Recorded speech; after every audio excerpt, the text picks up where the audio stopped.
Take two, here we go. Merci, and I am truly honored to be here. It's been 6 years since the de Tocqueville conversations began that Laura Mandeville has asked me to come and participate, and I always had something else to do. And this year, I made sure I was able to come, and I'm delighted. I appreciate all of the people that I've met, the information I've accrued, and I look forward to coming back and seeing you again at future conversations. Thank you so much. Now, our discussion today is on philanthropy and the idea of citizen participation in the act of helping others and therefore helping society. Francis Fukuyama, the political scientist, wrote in the book Trust that the society that is durable and lasts and grows stronger is the society that encourages charity and citizens helping one another. Put another way, an uncharitable society won't last long. A charitable society will last forever. And this is very meaningful to me personally. Decades ago, I was president of the Kiwanis Club, a service club in Georgetown, Washington, D.C. And at the time, we sold property, and our club's eleemosynary, or charitable fund, grew tremendously. And it was a pleasure to help, particularly those in the inner city, with donations for everything from So Others May Eat, to feed the hungry, to support the National Aquarium, and give young people in the inner city an opportunity to see something that would be alien to them otherwise, the fish from around the world at the National Aquarium. It was very proud of what our club did at the time, and of course, these are people who have a lot to be proud of. Amitabh Shah from India is someone who lives up to the words that I never forgot Peter Sellers say when he played an Indian in the movie The Party, which we both enjoyed. A drunken guest at a party came up and said to Peter Sellers, "Who do you think you are anyway?" And he responded, "Indians do not think who they are, sir. They know who they are."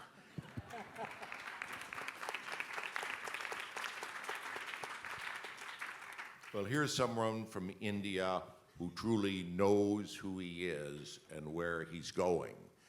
He graduated from Yale. He has a master in business administration, and he could have gone on to Wall Street to be a master of the universe. Instead, he chose to pursue his passion, which is to help those truly in need in India. He took to the streets, and he put his mouth, his money, and his heart behind a lot of good work with YUVA Unstoppable, a charity, again, in the private sector. But one thing, his work came to the attention of Prime Minister Modi, who called him in and said, "I don't care if you went to Yale, Harvard, Columbia, or wherever. If you're really going to help those in need in India, you come and learn from me." And he did.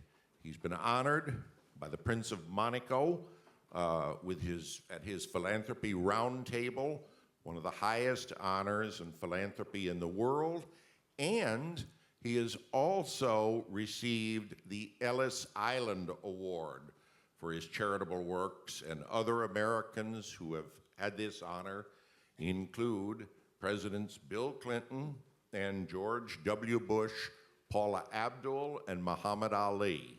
Not a bad group to be linked with. Thank you, Amitabh, for coming.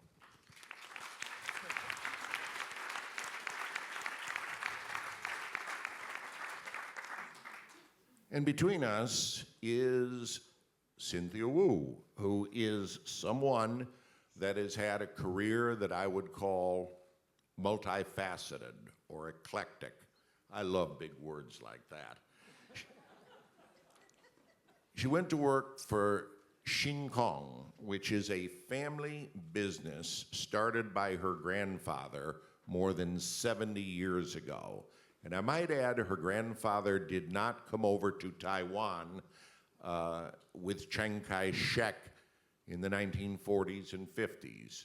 The family has been in Taiwan for 200 years, albeit with roots to the mainland. Along with her business activities, charity has been in the forefront of her life, and American-style politicking as well. She is a member of the Taiwanese parliament, and in fact was the nominee of the new TPP party for vice president in the last election. And I would just say, spending time with Cynthia, I've spent a lot of time over the years with candidates who didn't make it in their first run for office, but later wound up in some pretty powerful jobs. And I predict you will see and hear from her again in the future.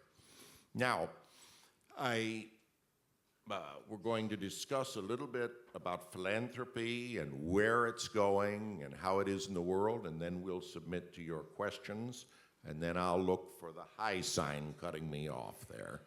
But we'll certainly make time for your questions. Amitabh, tell me, you come from a country where individual charity is important. No one thinks of the Indians as a starving people or a struggling people now. And indeed, your prime minister has talked and promised it'll be an industrial country in 2047. My question is this, and I could address it to both of you. In the United States, we have a tax deduction for charity that is very popular and taken advantage of by many. Do people need encouragement and incentive from the state in order to be charitable, or will they just do it on their own? So thank you, John, for that lovely introduction and that great question. I'm just going to come to the answer for that question.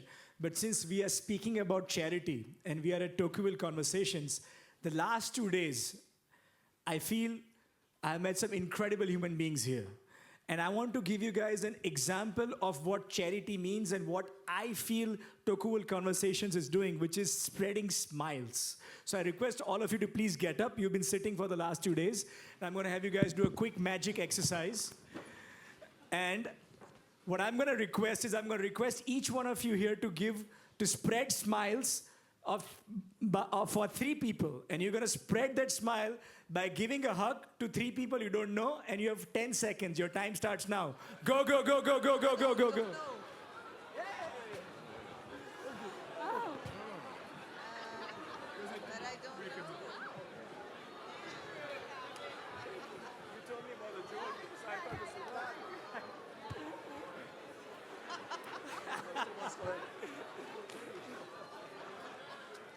Awesome, awesome. Thank you guys.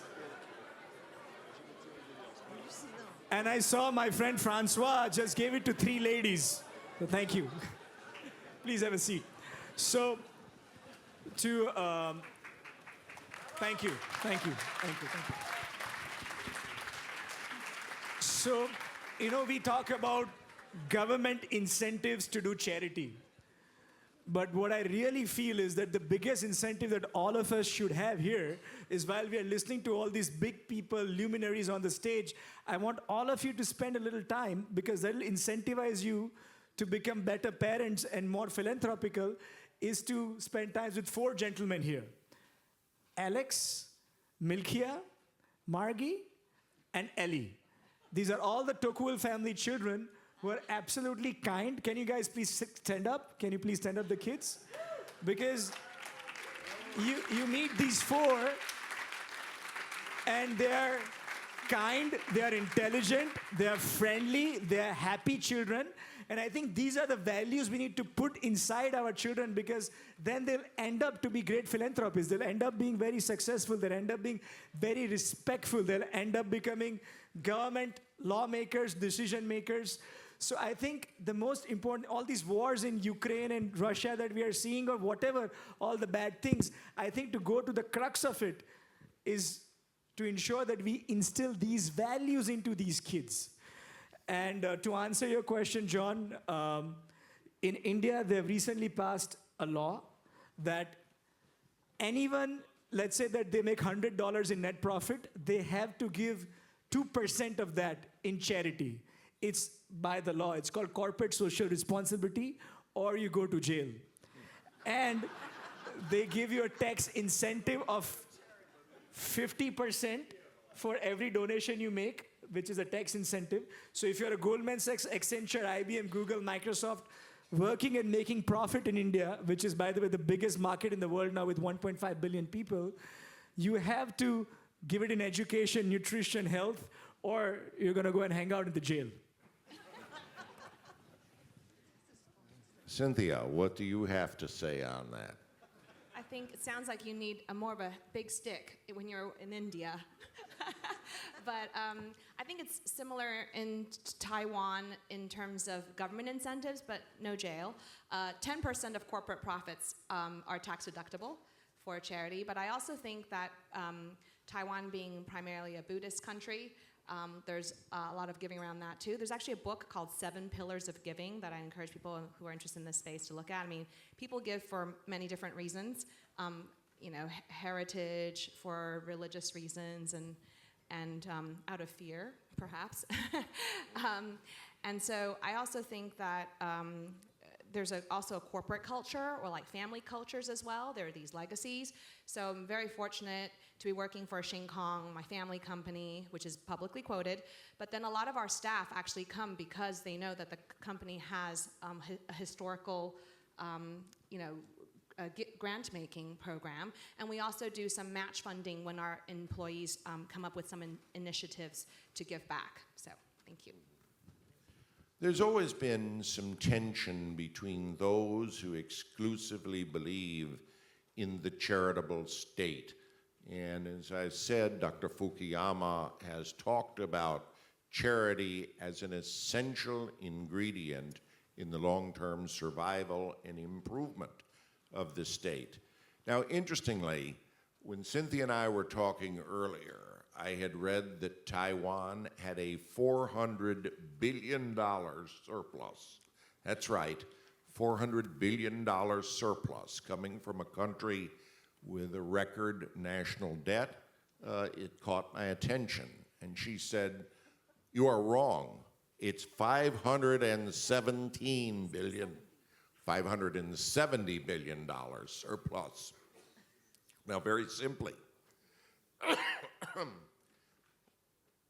could a country like Taiwan, with its surplus, assume the role of the nanny state, of the benevolent state, and essentially handle all charity at the top level of its federal government? Thank you for that, John. I would say that for a civil society and democracy to flourish, that organizations need to come from the bottom up as well. So I think when you talk about authoritarian regimes and top down, that's when I think the state needs to step in for everything. In terms of this foreign reserve, I'd like to share with the audience today, Taiwan actually has the 4th largest foreign reserve in the world at $570 billion US dollars, and we're actually the 4th largest after US, China, and Russia. Unfortunately, our central bank actually manages that money and it returns below inflation. And so, and it's not able to cover and meet some of our social costs. For example, I know Taiwan's done really well during COVID. It's a beacon democracy in Asia, and there are a lot of things that get marketed and touted about that's good about Taiwan, but Taiwan also has a lot of challenges. We have an aging population, and our labor and our healthcare pensions are about to go bust in the next 10 years. So many problems like in a more developed country in most Western European nations. And so actually, when I was legislator, I proposed a central bank act to create a sovereign wealth fund for Taiwan, and hence talking about the foreign reserve with John today. Also, I would say that it's 10%, the proposal as it stands, to create a sovereign wealth fund, and which would make us the 30th largest sovereign wealth fund amongst 100 plus funds around the world, and it could cover some of our social costs. But in addition, I think I'm very much for what they call track 2 dialogue, which is about increasing connectivity, not necessarily nation to nation, because Taiwan has a sovereignty challenge and recognition, but through economics, direct investments, and more engagement and connectivity that's not on where sovereignty is a prerequisite. So thank you.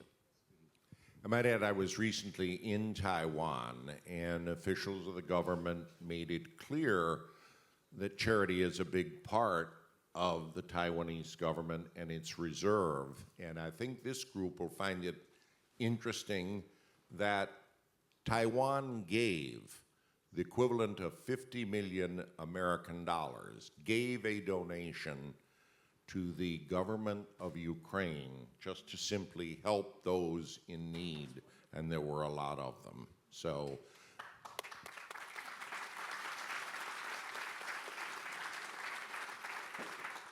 and they told me to spread the word on it, so I did.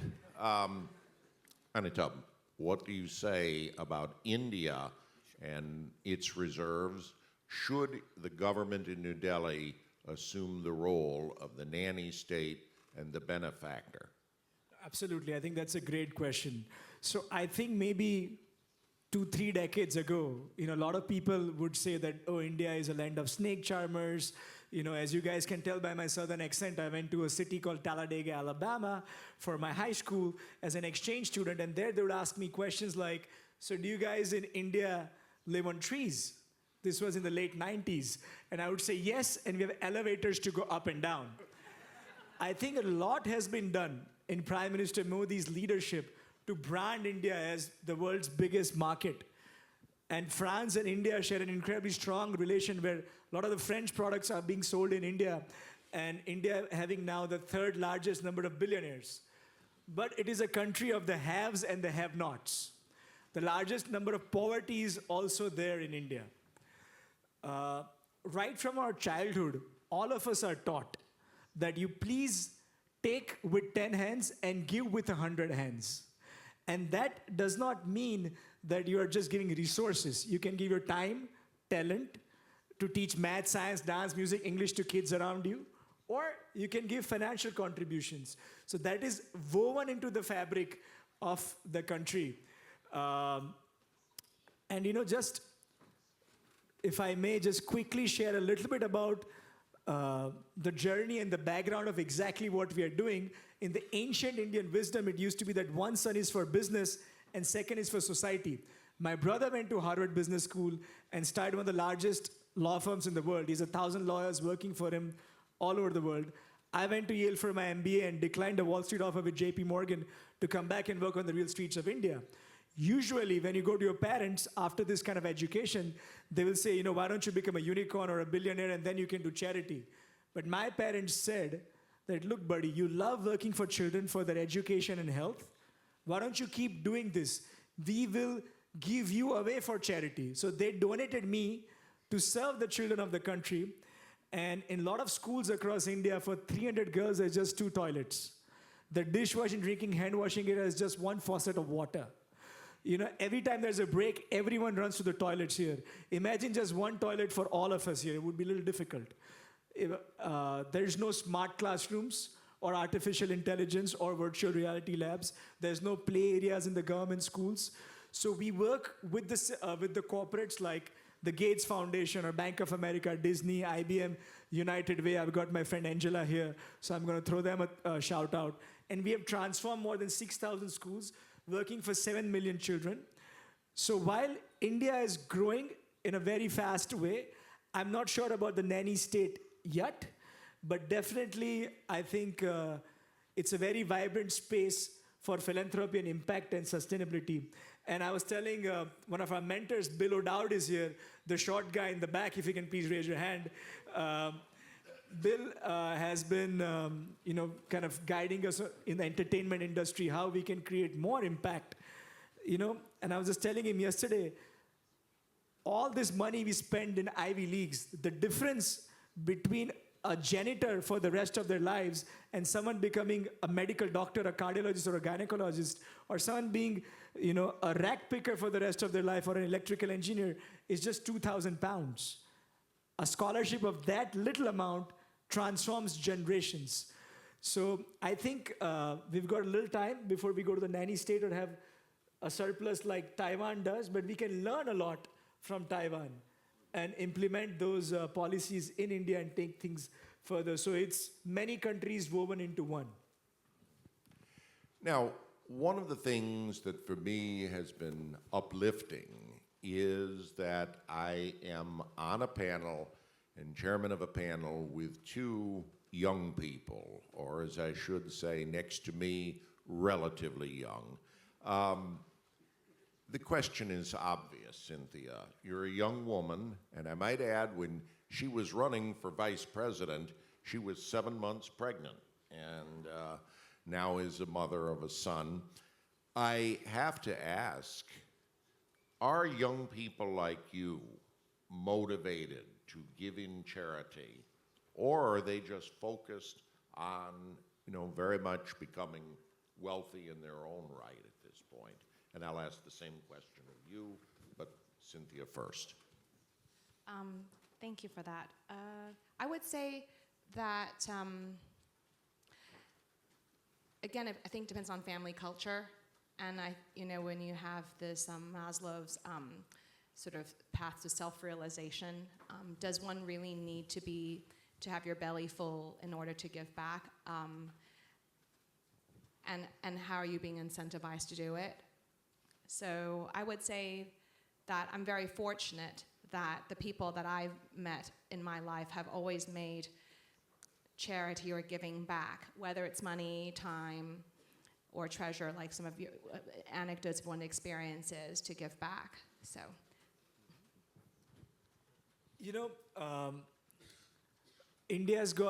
that's a great question. India's got the third largest number of unicorns or billionaires in the last 5 years that we have seen come up.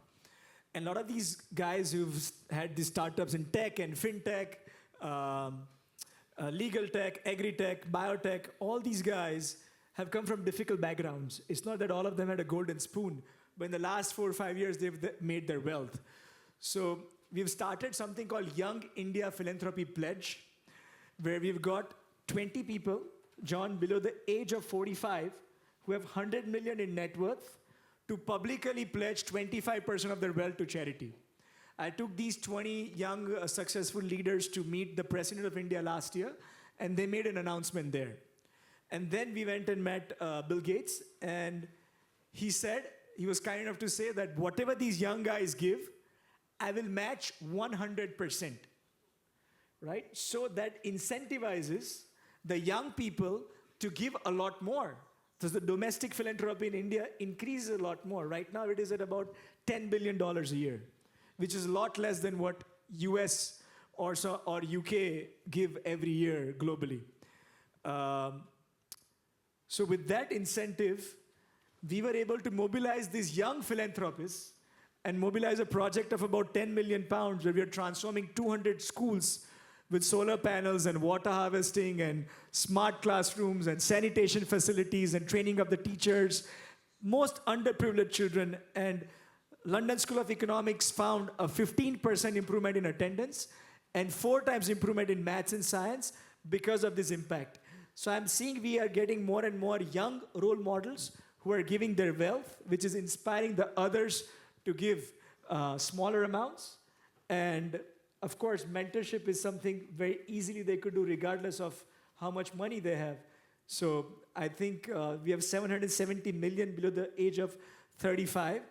And learning from various large volunteer movements in the US, we have now mobilized almost 200,000 young people to give 2 hours a week of their time, because that anyone can do and teach math, science, dance, music, English in a government school, inner city school close to where they live.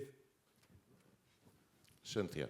I would like to add to that. For example, our family company, Shin Kong,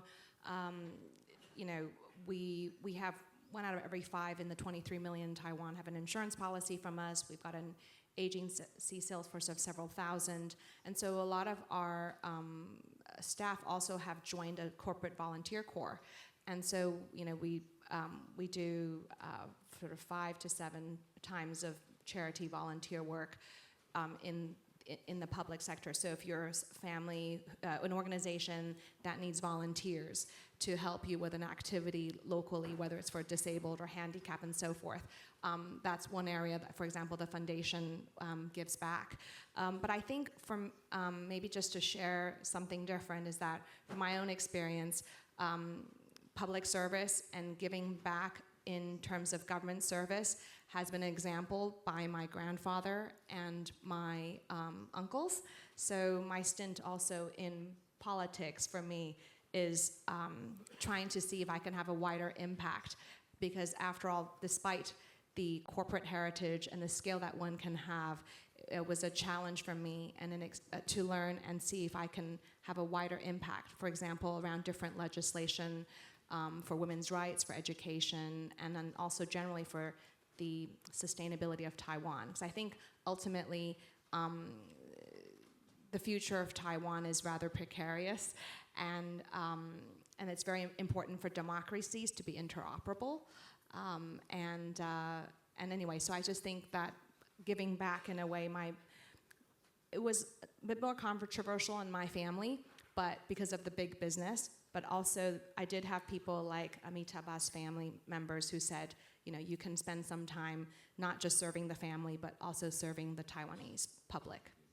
And John, I just quickly want to add to her wonderful point. Is, you know, usually we only think of philanthropy or volunteering with people who got their bellies full. But I want to give a quick example of a girl named Vaishnavi Panchal who in 10th grade got 90%. She aims to become a chartered accountant, and because of malnutrition, her right hand stopped working because her father cleans the gutters in the city in Gujarat and wasn't able to provide her with the right kind of nutrition or a laptop. So she had two options in front of her in 10th grade. Either she quits education, becomes a maid in someone's house, and keeps doing that for the rest of her life, or she practiced writing ABCD with her left hand. So she did that 10 hours a day, ABCD, to pick up speed in writing with her left hand. And I'm happy to share, she topped not just the city, but the entire state in chartered accountancy, and the whole country. She came top 20 and is working now in one of the big fours. But she said that throughout the time, I was helping 10 other girls in my neighborhood who wanted to be a chartered accountant. So they're not waiting till they had wealth, but they were doing this at the same time while she was studying and helping other underprivileged children around her. Thank you so much. I've got a few minutes for questions, and I know there's a lot of them, so please, and ask until they give me the high sign to get off. Yes, sir. Young man.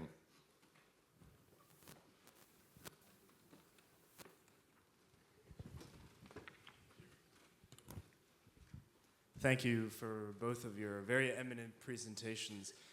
I wanted to ask about the culture of philanthropy on the lowest level, which is to say, on the citizen level. You both come from countries where giving is inscribed really well into the political and popular culture of your countries, particularly in Taiwan with Sun Yat-sen's 3 Principles of the People. And my question is, what would you say to Westerners who come from countries where giving either isn't really inscribed that well into the popular culture, or, for example, and most pertinently in the United States, where the creation of the welfare state is one of the biggest issues today? Thank you. Maybe I can try to answer that question first. But I think another way to think about it is in terms of philanthropic dollars given around the world, and US being the #1 market, then UK, and then Germany. And so there's a lot of wealth being given away. Now, whether or not, like you said, on a civilian level, because of the welfare state, people, and also now with inflation and the increase of cost of living, like how much can we actually help our fellow mankind? And I don't know if, Amitabh, you have anything to add to that? Absolutely. Actually, it was one American civilian who inspired me to go towards social work. His name was Walter Belt White, and he was the tennis coach of a high school in Talladega, Alabama, where I was the exchange student. And he would take us, He was keeping us completely pro bono in my junior and senior year of high school. And he would take us to Boys and Girls Club, to Soup Kitchen, to Salvation Army, to the church, Baptist church every week, where we would go and do volunteer activities. So even though I was from a country called India, where there's so much poverty on the streets, I had become numb to it. Because you see naked kids all day long knocking on your windows, it doesn't move you anymore.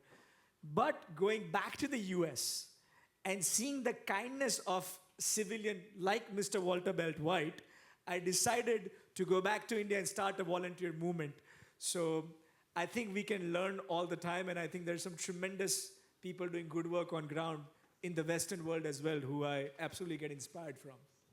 Now, before we bid our adieus, we have time for one more question, and I will make sure that our panelists are available to everyone for questions after. Who wants to be last at bat? Yes, Allison Rockefeller, I see. Hi, I'm Allison Rockefeller from New York, and I just wanted to point out the history and practice of philanthropy is a very young science. It's 150 years old, sort of formally. And it's changed dramatically during this period. When Lexie de Tocqueville was in the United States in 1840, he observed so astutely our own self-reliance, our interest in our neighbor, our interest in our immediate community. And our churches, which he also recognized, were extremely powerful in the philanthropy that they delivered. Now, over this time period, of course, America does this so well. We go big business. We make a big business out of everything. And it seems to me the philanthropy in this period of heritage has emerged in an enormous level, in an overpowering way. Our greatest philanthropists, the top 25 of them, are all the world's richest Americans and richest people. Their foundations are the biggest in the world, rivaling ExxonMobil. These things are extraordinarily powerful. But the emergence, the emphasis, the religion, the goodwill of philanthropy has changed so dramatically from that earliest model. And it's interesting, I think, finally, our challenge is to humanize philanthropy again. What do you say about that? 1 minute for each of you, please. I think the best way, I completely agree with Allison. And the best way to humanize everything is to keep giving examples of genuine case studies on the ground. Also, one amazing way to humanize it would be if we could have a full-fledged Hollywood movie on Alex de Tocqueville's life story. And that is the recommendation I'm going to make here, because that will inspire so many people to learn from his life globally. And I've got just a friend who can make a documentary after his hugely successful documentary, previous documentary with Amazon that Bill made through Dolphin Entertainment. So I want Jean Guillaume, you and Bill to get together and make this incredible movie on Tocqueville, and that will really humanize what philanthropy looks like globally, and we'll all learn from it. Mm-hmm. So thank you so much. The art of the deal right here. Cynthia, 1 minute. And they both gave the thumbs up.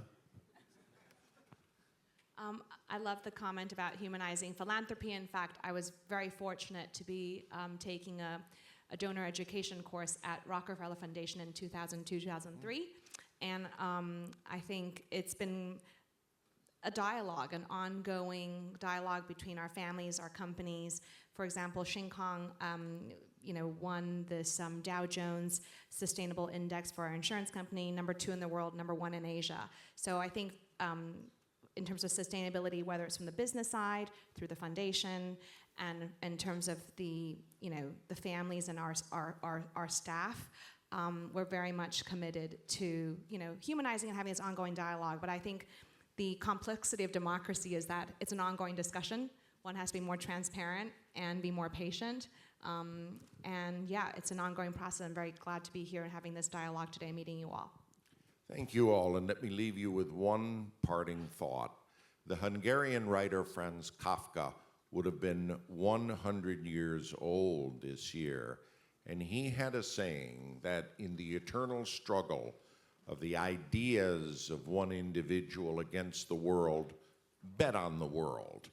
Well, if he was right, I would just say that if the world of philanthropy is anything like that summed up by Cynthia and by Amitabh, then it's pretty good to bet on the world right now. Thank you all very much. Thank you, John. Thank you.